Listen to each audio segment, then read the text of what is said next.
Hello, everyone. It's noon CET and 1 o'clock here in Finland, and we're ready to start this free webinar season's last session.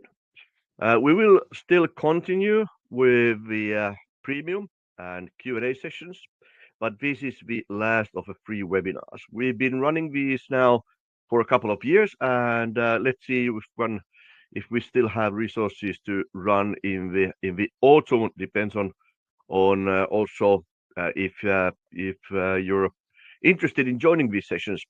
Uh, we try to always find topics that haven't been covered yet, or covering questions that have been most often asked from us. Now we've run so many of these free premium and Q&A webinars that we're a little bit running out of ideas. So we need your input. Please do send us feedback, either replying to the recording link email that you will be receiving. Get in touch with us through the contact form at the Manna Insect website. Feel free to send us messages through our social media profiles at LinkedIn, Facebook, Instagram, and YouTube, and of course Pinterest as well. But the messaging feature with Pinterest is almost non-existent, so that may be a little difficult job to send us a message through there. But that said, do pitch us with interesting topics. We're always interested in learning what sort of buggles your mind what comes to especially black soldier fly farming, but insect farming as a whole. As you're probably well aware, we launched the Insect Farm Hub as a separate standalone service a little while back, so you should definitely check it out. All previous webinar recordings can be found at the Insect Farm Hub. And news regarding that, we've also set up a new credit-based system to access premium content at the Insect Farm Hub. So you can choose. You can either remain in the free zone and use all the free tools and content that is available at the Farm Hub, or you can spend money and buy premium to access everything, or you can buy individual access to individual content with credits. And the content available at the Insect Farm Hub is especially interestingly available now with a new credit system where you can actually gain access to premium content just by doing small tasks, meaning that we have the insect industry survey going on. If you answer the survey, you will earn credits. If you invite your friends to use the Insect Farm Hub, you will both earn credits and so forth. We will be providing lots and lots of these small tasks that help us research this industry and generate awareness of the Insect Farm Hub and all the free content and training courses and tutorials that are made there available. So please do check out the new crediting system at the Insect Farm Hub. So you can basically access everything there for free as long as you keep on doing these small research and invitation and other tasks. That said, our topic today is the best of BSF lessons learned. But before we get the presenter, Ika Marjanen from Manna Insect to start with his presentation, a couple of pointers. First of all, the next premium webinar, which is again made available through the Insect Farm Hub as for the premium subscribers as well as Manna Mind customers, and you can buy access to this one as well. It's called the Critical Metrics on BSF Production and How to Calculate Them. That takes place on June 12th, and then we have the final session overall in this webinar season, which will take place on June 26th. And it's called Questions and Challenges on Rearing. So you can ask just about anything BSF farming related when you join this Q&A session. Check out further details from the Insect Farm Hub. Now, let's get started with today's topic. Ika, are you ready to take us through the best of BSF farming? Yes. Hello, everyone. Excellent. Let's get started. So, if you're new to Manna Insect or us, we have been in this industry since 2018. We run our own production for several years on let's say small scale, meaning about 30 tons a month, and then uh, more or less after COVID, we've been helping customers with technology solutions and consultancy in over 40 countries in all continents. And probably we've seen 200 to 300 different cases while doing this and traveling in different places.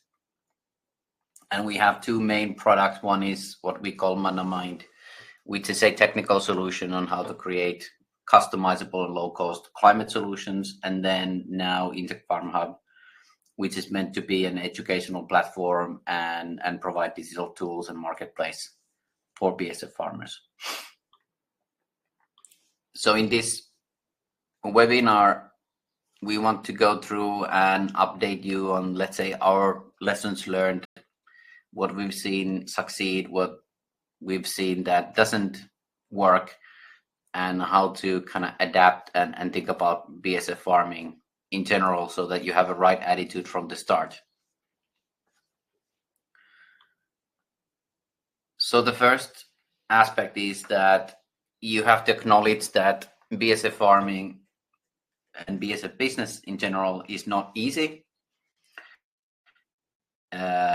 It's not gold mining, even though there's been kind of a gold rush to BSF industry. It is in principle animal growing. There's nothing fancy, there's nothing high tech about it. It's there in the same bucket as growing chickens, pigs, cows, sheep, and so on. So, like all those animal growing industries, it is hard work.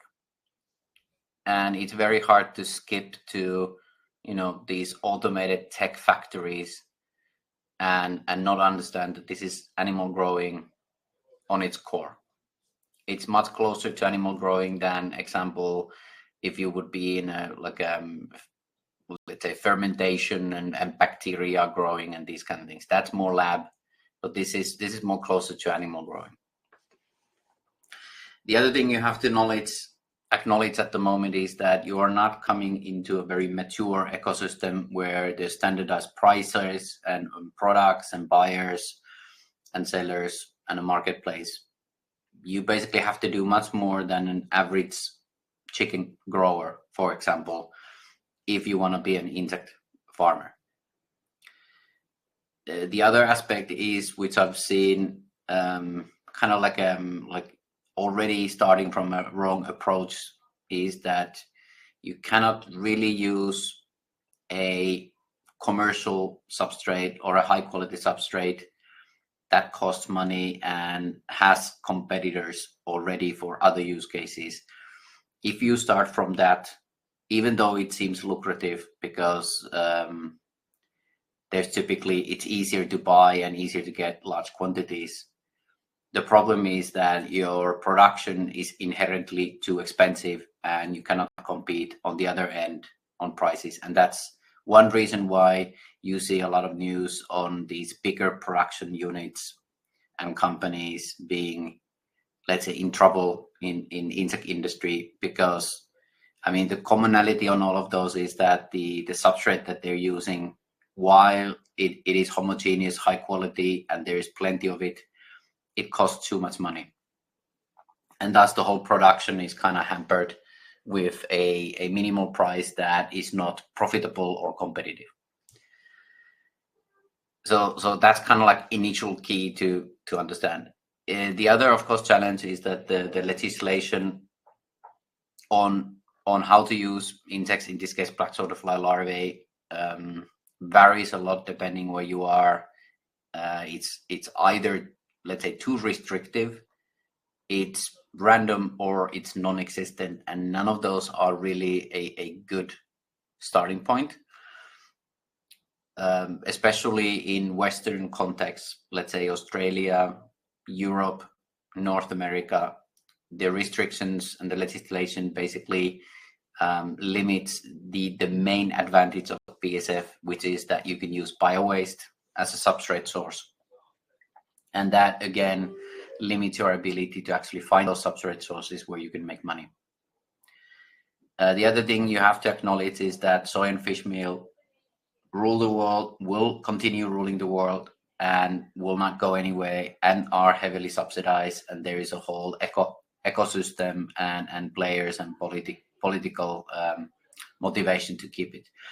So it is a challenge, and you need to find those pockets where soy and fish meal are less competitive and have availability issues and other issues.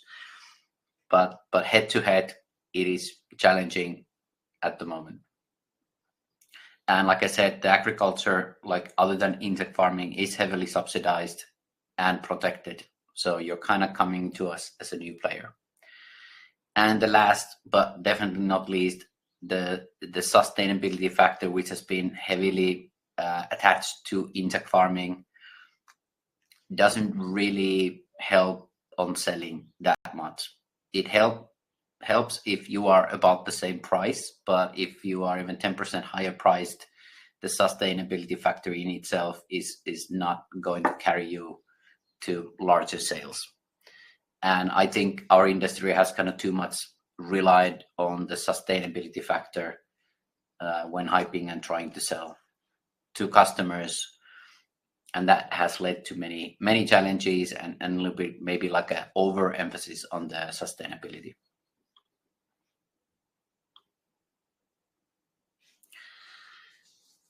So again, going back to the kind of that this is not for everyone. And we've seen people from banking backgrounds to, biology, IT, and every possible,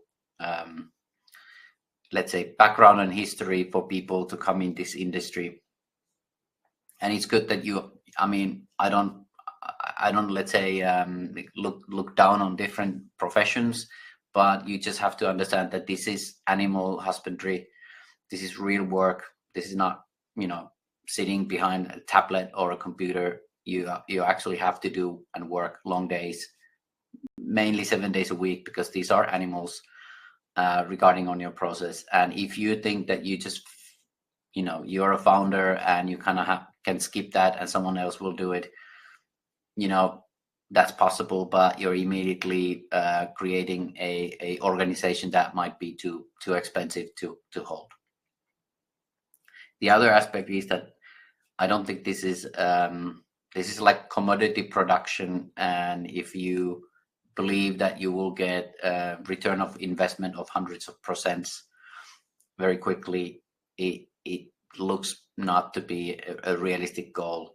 Think more about that this is a livelihood, a decent salary, a work that gives you freedom and ability, and there is a room to scale, but the scaling is about as difficult as if you would be a chicken grower and you want to scale from 5,000 chickens to 50,000 chickens to 500,000 chickens. It's about the same. There's no shortcuts, and you just cannot go from 0 to 500,000 chickens. It takes time. And as animal growing, the return of investments to a chicken grower is not hundreds of percent, maybe not even 20-30%. So while there are options, and the larvae itself has competitive advantages compared to chicken growing, you kind of have to maybe reduce the expectations, because it will create challenges when you go further and the time passes and you're not there. The other aspect is that even though we're trying to teach you as much as possible, you still need to have the attitude that you will have to learn many things, from technical to biological to processes, and there are challenges you have to solve, and you have to be prepared to know that this is not a paved roadmap. You will have problems and you need to figure out, and there's no kind of like one size fits all solutions. So you need patience, but you also need dedication and time.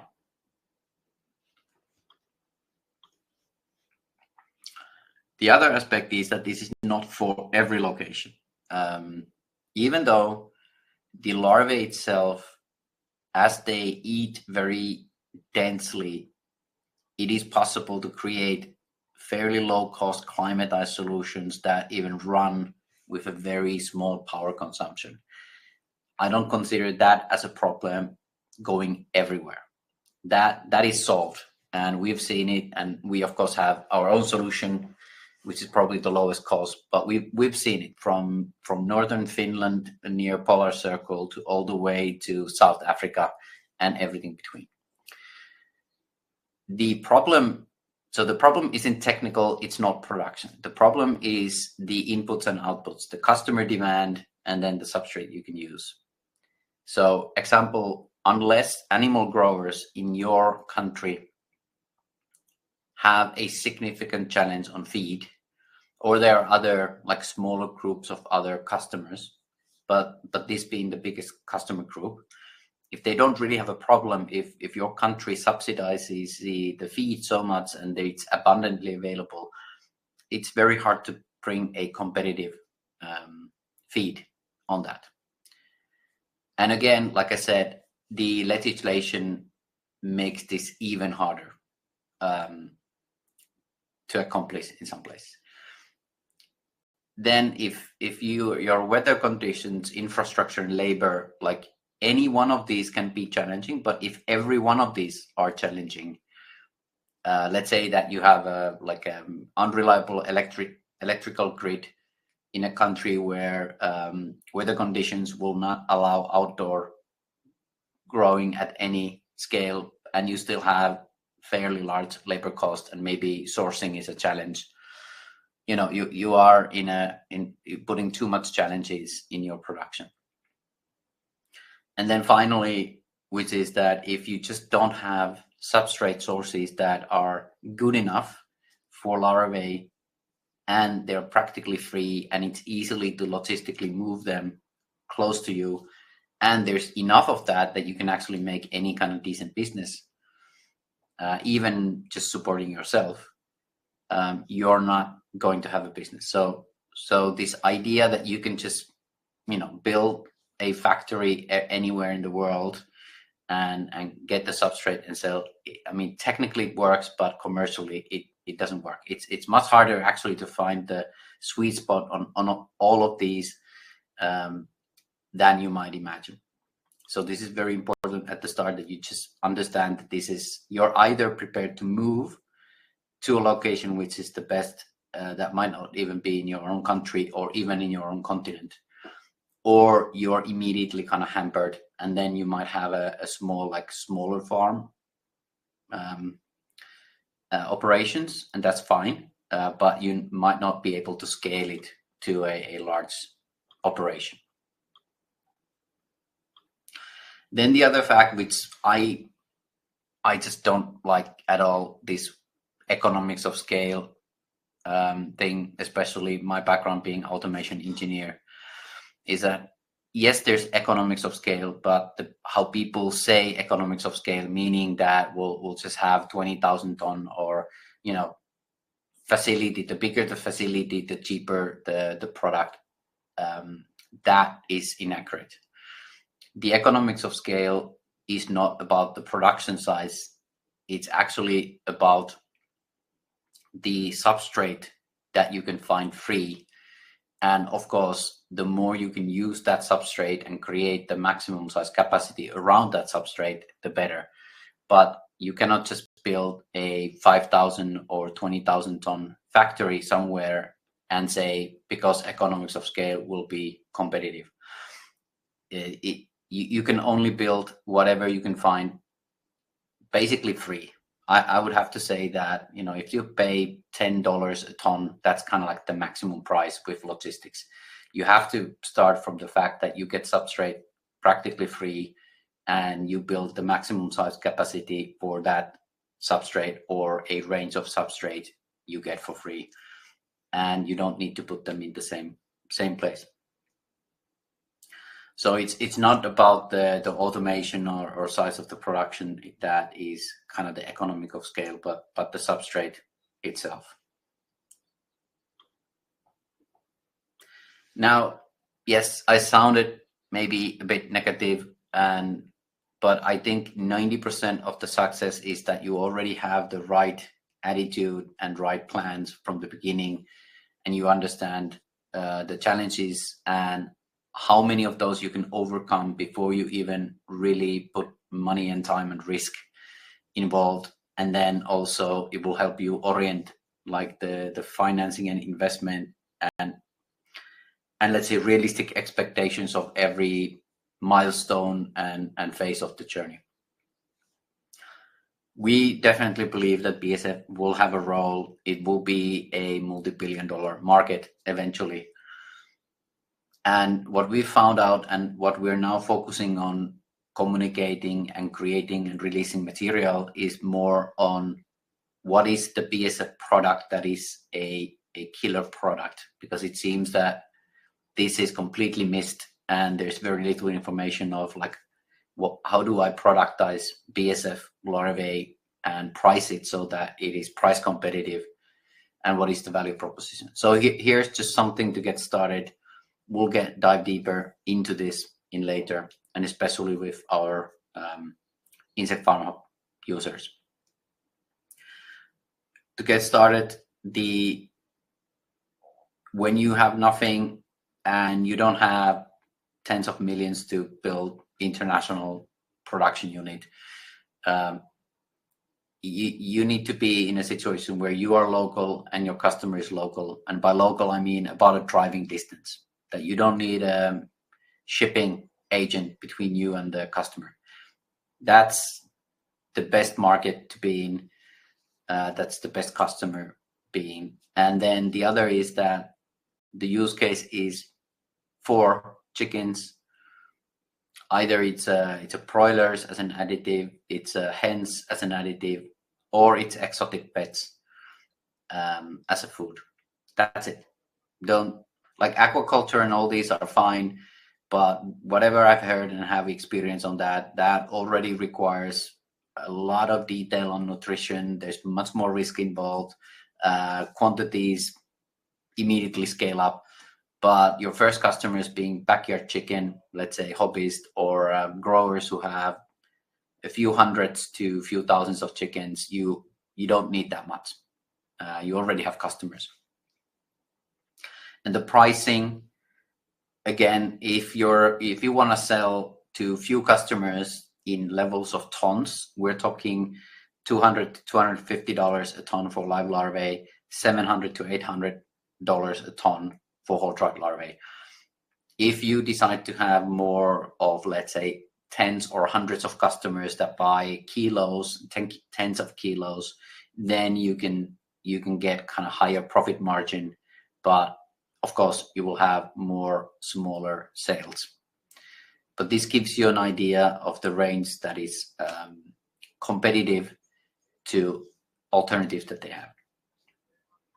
Now, as a product, like I already mentioned, live larvae is best from nutritional point of view. It already has everything. Anything you post-process after that, you're not increasing the nutritional content of the larvae itself.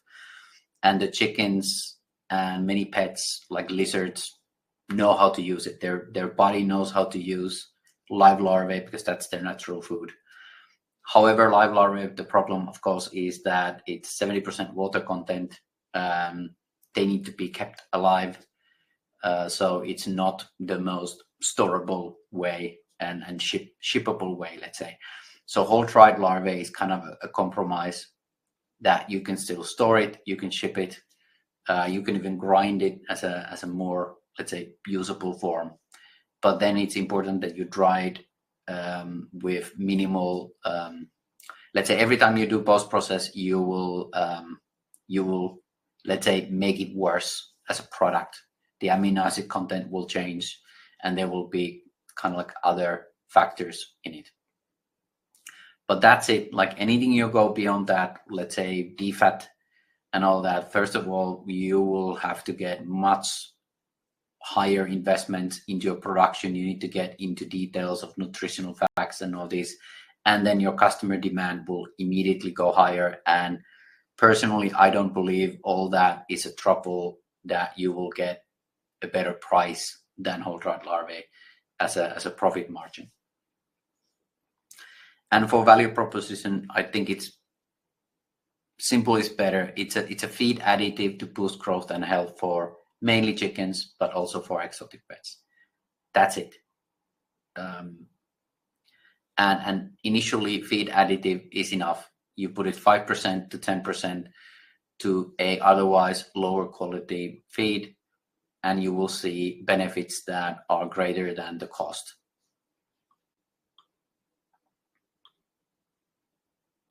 Now, this is another thing that we internally talk a lot while seeing all our customers, is that what is the best way and roadmap to go from practically zero to be able to go to full scale without losing the momentum, costs, money, and spending too much time and taking too much risks on the wrong thing.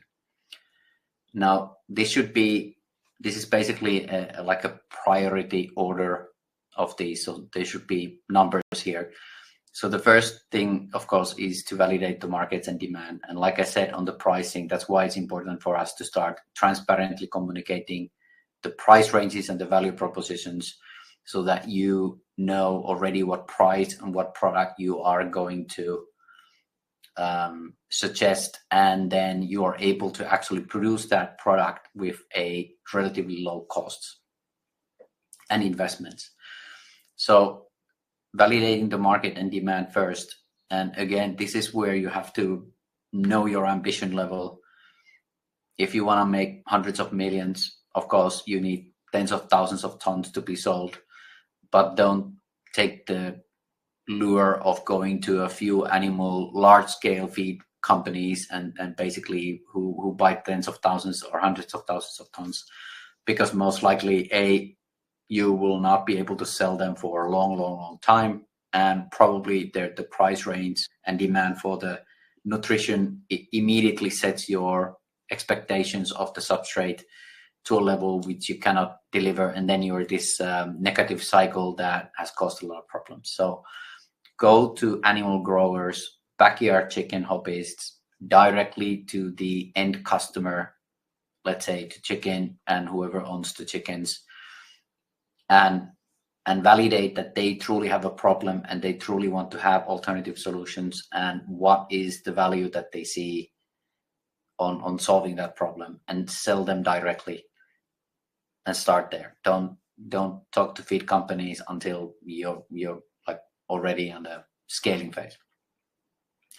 And then the other part is that when you validate that market, you have to go and validate that you can produce the larvae, and larvae will not be able to be produced commercially if you have to pay for the feed anything than just logistics. So that's the hard part, and don't skip it. If you don't find those feed sources, you don't have a business. That's it. Like you need to go.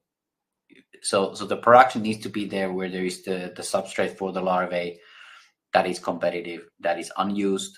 It's either real waste, municipal waste, heterogeneous waste, or there's a company somewhere who produces hundreds of tons or thousands of tons of good enough quality substrate, and they're too far they have to pay a lot to get rid of it and so on. That's a perfect case scenario, and you will bring the production next to it as close as possible. But that's the key to succeed and success, is that you actually have free substrate available. And then, of course, there are ways, and we provide consultancy, and there's other experts who can look at these substrates on paper and already kind of conclude, should you even go and test and pilot and validate? But that would be the next step if those are found. And this phase is maybe like let's say $10,000 to $20,000 range, and you can already create a setup where you can professionally pilot and create the recipe so that you can extrapolate to hundreds of tons a day from that. And you will basically learn how to do the recipes. You'll test recipes, you will recalculate the commercial factors, and then you will start with modularly expanding the production. 1 ton a day, 5 tons a day, 10 tons a day, 20 tons a day, 50 tons a day. Not from 0 to 50 tons a day, but start with 1 ton a day. And we've seen it and witnessed how you can do that with the same technology, same approach, and you can just Lego piece by piece expand the production without any let's say risks and disruptions in the meanwhile of too many technological risks involved at the same time. And of course we are happy to help you in any way beyond these webinars and these. We daily talk to tens of different customers on different aspects of all these problems and helping different cases, not just technology, but also just advice on what we've seen from New Zealand to Colombia and everything between.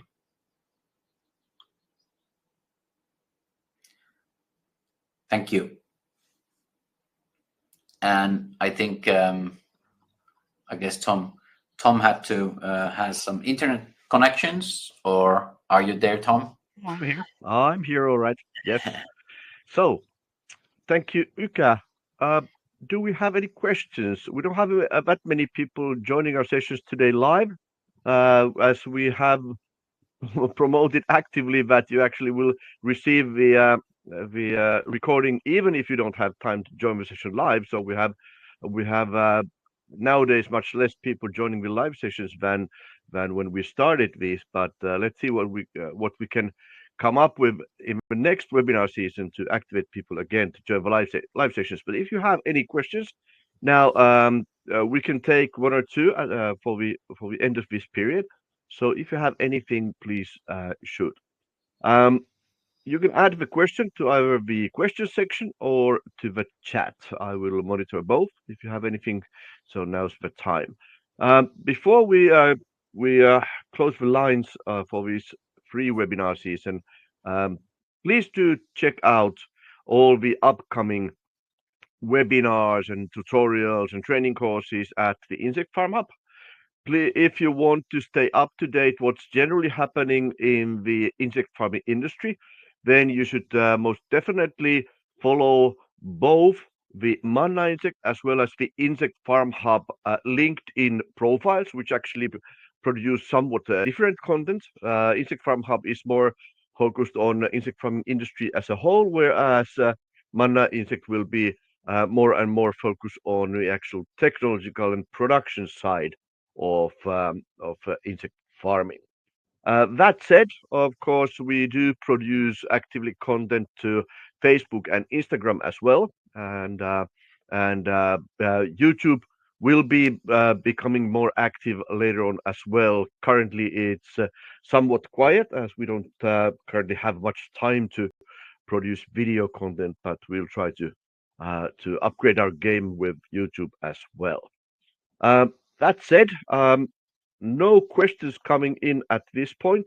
So unless you're now fast sending me a message on something, I think we're just about ready to close this session.